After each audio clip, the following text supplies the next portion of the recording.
First target. இவ்வளவு நேரம் நான் இதெல்லாம் ரொம்ப சாஃப்டா சொல்லிட்டு இருந்தேன். ஆனா பெண்களை தொந்தரவு செஞ்சுட்டு அப்படியே எஸ்கேப் ஆகி போயிடலாம்னு நினைக்கிறவங்களுக்கு நான் ஒரு வார்னிங்காவே சொல்றேன்.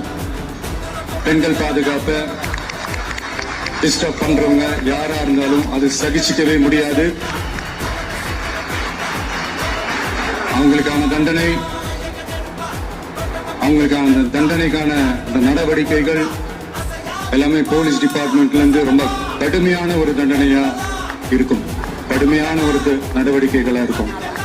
அந்த தண்டனை அவங்களுக்கான அந்த சார்ஜ் ஷீட் எல்லாமே ரொம்ப ஃபாஸ்டா ஸ்பீடா அது செயல்படுத்தப்படும். என்ன ஒண்ணு, அந்த ஸ்பீட்ல நிரபராதிகள் யாரும் தண்டிக்கப்பட்டிருக்கூடாது. இதையும் காவல் அதிகாரிகள் மைண்ட்ல எடுத்துக்கணும். தப்பு செஞ்சவங்களுக்கு மட்டுமே அந்த உண்மையான கடுமையான தண்டனை கோர்ட் மூலியமா வாங்கி தரணும். அப்பதான் அதை பார்த்து தப்பு செய்ய நினைக்கிறவங்களுக்கு கூட தப்பு செய்யக்கூடாதுன்ற அந்த ஒரு பயம் வரணும். இந்த சிங்கப்பெண் சிறப்பு படைக்காக நம் அரசு சார்பாக முதற்கட்டமாக 354 கோடிக்கும் மேல நிதி